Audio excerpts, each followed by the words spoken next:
केंद्र में उन गठबंधन में रहे, क्यों नहीं कराया अभी तक? सिर्फ डिमांड करने से होता है, डिमांड करने से कुछ नहीं होता है, करने से होता है। आप क्यों नहीं कराए? के नाम को भजा-भजा के खाना, ये सब बोलने वाले जो है ना, ये सब पूर्वजों के नाम को भजा-भजा खाए, कर्पूरी ठाकुर के नाम पर मुख्यमंत्री बनते रहे और फिर से कर्पूरी जी का नाम अमर हो गया, स्वर्ण अक्षरों में लिखा गया। तो ये असली वारिस तो नरेंद्र मोदी है, दूसरा कौन वारिस है? नमस्कार, आप देख रहे हैं न्यूज फोनेशन। मैं हूं आपके साथ नरोत्तम। हमारे साथ हैं पूर्व मंत्री बीजेपी विधायक नीरज बबलू।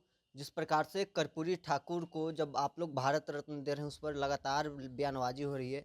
लालू यादव कह रहे हैं कि चुनाव आया है तो आप लोग कर्पूरी ठाकुर को भारत रत्न दे रहे हैं। लालू जी को ऐसे बयान पे शर्म आना चाहिए। जो कर्पूरी ठाकुर जी के नाम से राजनीति करते रहे, आज जब कर्पूरी ठाकुर जी को भारत रत्न दिया गया माननीय प्रधानमंत्री जी की तरफ से, तो उनको माननीय प्रधानमंत्री जी का आभार व्यक्त करना चाहिए। जो सच्ची एक श्रद्धांजलि होती कर्पूरी ठाकुर जी को, वो दिया गया है। इतना दिन राजनीति में रहे, कर्पूरी ठाकुर जी के नाम पर राज किए, केंद्र में उन गठबंधन में रहे, क्यों नहीं कराया अभी तक? सिर्फ डिमांड करने से होता है, डिमांड करने से कुछ नहीं होता है, करने से होता है। आप क्यों नहीं कराए? कर्पूरी ठाकुर को गुजरे अभी उनका 100वां मनाया गया कल बर्थडे। तो इतने साल तक केंद्र के पॉलिटिक्स में रहे, तो क्यों नहीं करवाए? जब नहीं होता, नहीं करने की इच्छा होती है, यही होता है। जिनको करने की इच्छा होती है, वो करके दिखाते हैं। भारतीय जनता पार्टी ने करके दिखाया और आज के डेट में अगर कोई सच्ची श्रद्धांजलि देने का काम किया कर्पूरी ठाकुर को, तो आदरणीय प्रधानमंत्री नरेंद्र मोदी जी ने दिया। उनको भारत रत्न दे करके अब इनके पेट में दर्द हो रहा है, छाती में दर्द हो रहा है।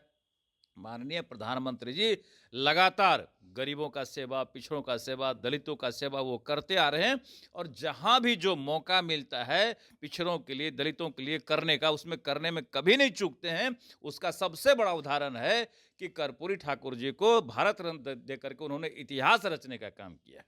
लगातार अब कर्पूरी ठाकुर के असली वारिस कौन है, इस पर भी चर्चा हो रही है। नीतीश कुमार कह रहे हैं कि हम कर्पूरी ठाकुर के असली वारिस हैं। तेजस्वी यादव कह रहे हैं लालू जी कर्पूरी ठाकुर के असली वारिस हैं। आप लोग कह रहे हैं हमने भारत रत्न दे दिया। आखिर असली वारिस है देखिए, कौन? असली बारिश का जहाँ तक सवाल है, बारिश का क्या काम होता है? अपने पूर्वजों का नाम रोशन करना, अपने पूर्वजों के नाम को आगे बढ़ाना, ना कि पूर्वजों के नाम को भजा-भजा के खाना। ये सब बोलने वाले जो है ना, ये सब पूर्वजों के नाम को भजा-भजा खाए, कर्पूरी ठाकुर के नाम पर मुख्यमंत्री बनते रहे, राजनीति का रोटी सेकते रहे, लेकिन आज तक किया कोई नहीं कुछ।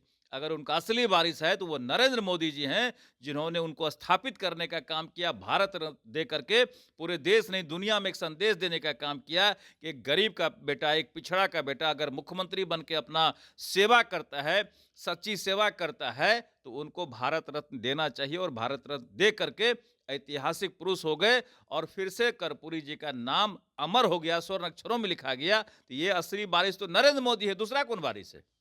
नीतीश कुमार कल कर्पूरी ठाकुर के जयंती के मंच से लगातार वो बोल रहे थे कि परिवारवादियों के खिलाफ कर्पूरी ठाकुर थे।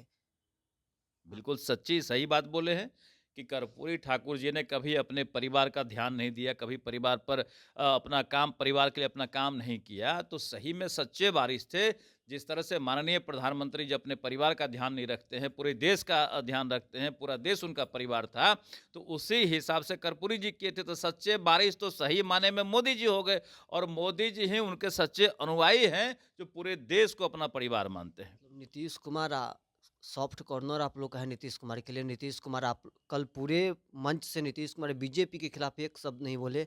वो लगातार अपने ही गठबंधन के साथियों पर परिवारवाद के आरजेडी और कांग्रेस ही तो परिवारवाद के सबसे बड़े देखिए, पोषक हैं। परिवारवाद पर जो वो बोले हैं, तो सबसे लोग देश का लोग जानता है कि पूरे देश में कांग्रेस पार्टी की राज की है और पूरे परिवार का ही उनका पार्टी है। एक तरफ से उठाइए, ऊपर से नेहरू जी से लेकर के यहाँ राहुल जो पप्पू बने रहते हैं, आसाराम बन के घूमते हैं, पूरा खानदान जो है ना वो पार्टी चला रहे हैं और दूसरी तरफ लालू जी का पूरा खानदान राजनीति में जगह छेकने का काम करते हैं। बिना चुनाव लड़े भी कोई राज्यसभा चले जाते हैं, कोई विधान परिषद चले जाते हैं और पूरा एक कुनबा उनका जो बेटा-बेटी का एक फ़ौज है, वो उससे राजनीति चलाते हैं। तो परिवारवाद पर अगर नीतीश जी बोले तो बिल्कुल सही बोल रहे हैं, इसमें कहीं दो राय नहीं है कि यही लोग परिवारवाद चलाते हैं और देश में परिवारवाद कभी नहीं चलना चाहिए। तो आपने सुना क्या कुछ कह रहे थे पूर्व मंत्री नीरज बबलू। अभी तक के लिए बस इतना ही। आप बने रहें न्यूज फाउंडेशन के साथ।